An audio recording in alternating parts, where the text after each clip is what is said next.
2025년 현재, 바로 지금이 한국이 핵무장을 할 수 있는 절호의 기회라고 생각하는데요.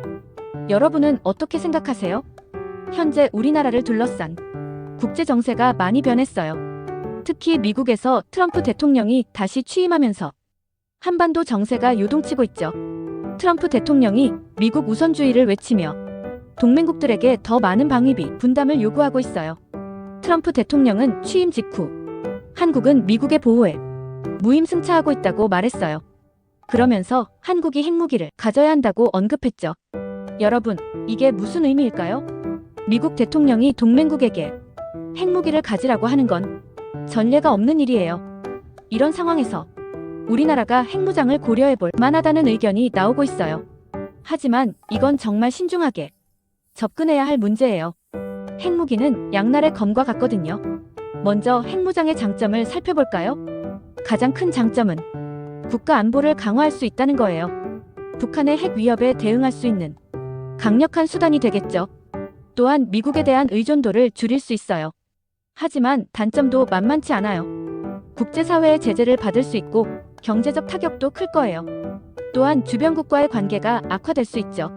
특히 일본이 이를 구실로 핵무장을 할 가능성도 있어요. 그럼에도 불구하고 지금이 핵무장의 절호의 기회라고 보는 이유는 뭘까요?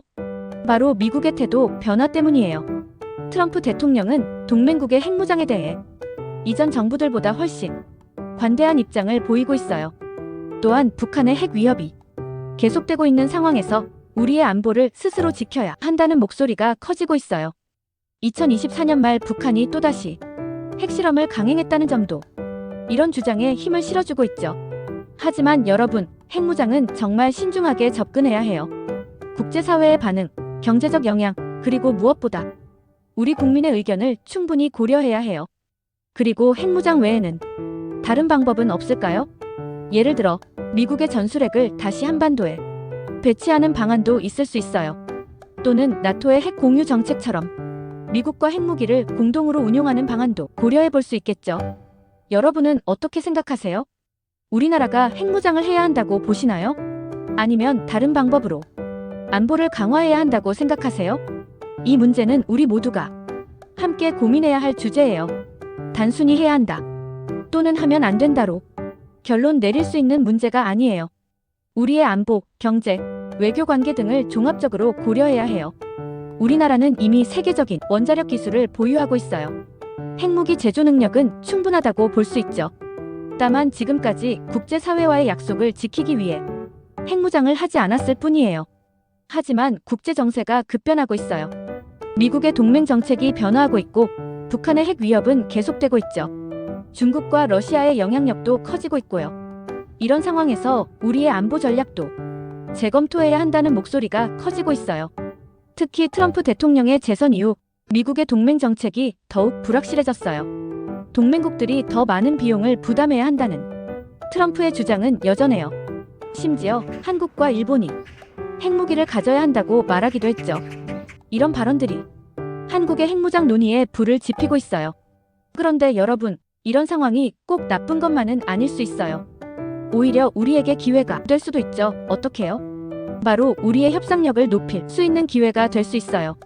예를 들어 우리가 핵무장 가능성을 언급하면 미국이 더 적극적으로 우리의 안보를 보장하려 들 수 있어요. 한국이 핵을 가지면 안 되니까 우리가 더 확실한 안전 보장을 해주겠다라고 나설 수 있다는 거죠. 또한 북한과의 협상에서도 우리의 입지를 강화할 수 있어요. 우리도 핵을 가질 수 있다는 메시지를 보냄으로써 북한을 협상 테이블로 이끌어낼 수 있죠. 하지만 이런 전략은 굉장히 조심스럽게 다뤄야 해요. 실제로 핵무장을 할 생각이 없더라도 그런 가능성을 언급하는 것만으로도 국제사회의 반발을 살 수 있거든요. 그래서 우리는 전략적 모호성을 유지해야 해요. 핵무장 가능성을 완전히 부인하지도 않고 그렇다고 적극적으로 추진한다고 말하지도 않는 거예요. 이렇게 하면 우리의 협상력을 높이면서도 국제사회의 반발은 피할 수 있죠. 여러분, 이런 전략을 핵 옵션이라고 불러요. 핵무기를 실제로 만들지는 않지만 언제든 만들 수 있다는 능력을 과시하는 거예요. 이스라엘이 대표적인 사례죠. 이스라엘은 핵무기 보유 여부를 공식적으로 인정하지도 부인하지도 않아요. 하지만 모두가 이스라엘이 핵무기를 가지고 있다고 믿죠. 우리나라도 이런 전략을 취할 수 있어요. 실제로 핵무기를 만들지는 않더라도 언제든 만들 수 있다는 능력을 보여주는 거예요.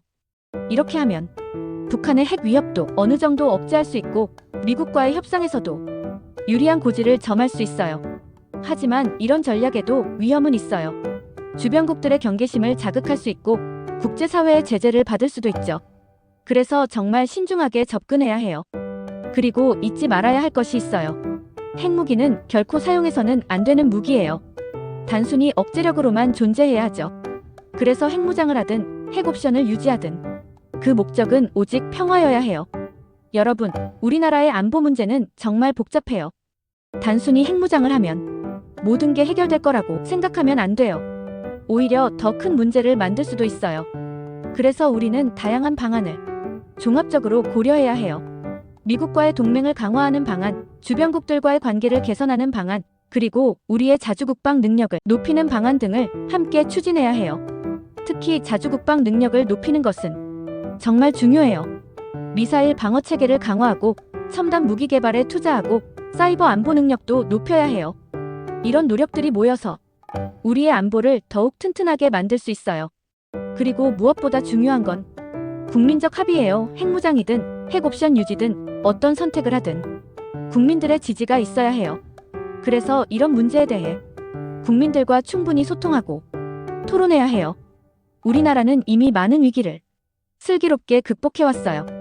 6.25 전쟁의 폐허 속에서 일어나 세계 10위권의 경제대국이 됐고 독재 정권을 무너뜨리고 민주주의를 이뤄냈죠.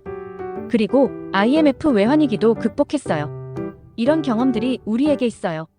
그래서 저는 이번에도 우리가 잘 해결해 나갈 수 있을 거라고 믿어요.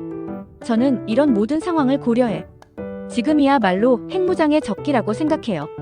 핵무장은 전쟁을 위함이 아닌 우리의 안보를 위해 필요한 거예요. 여러분의 생각은 어떠세요? 댓글로 여러분의 생각을 남겨주시면 함께 고민하고 토론하는 데에 큰 힘이 될 거라 믿어요. 다음 영상이 궁금하다면 구독과 좋아요도 눌러주세요.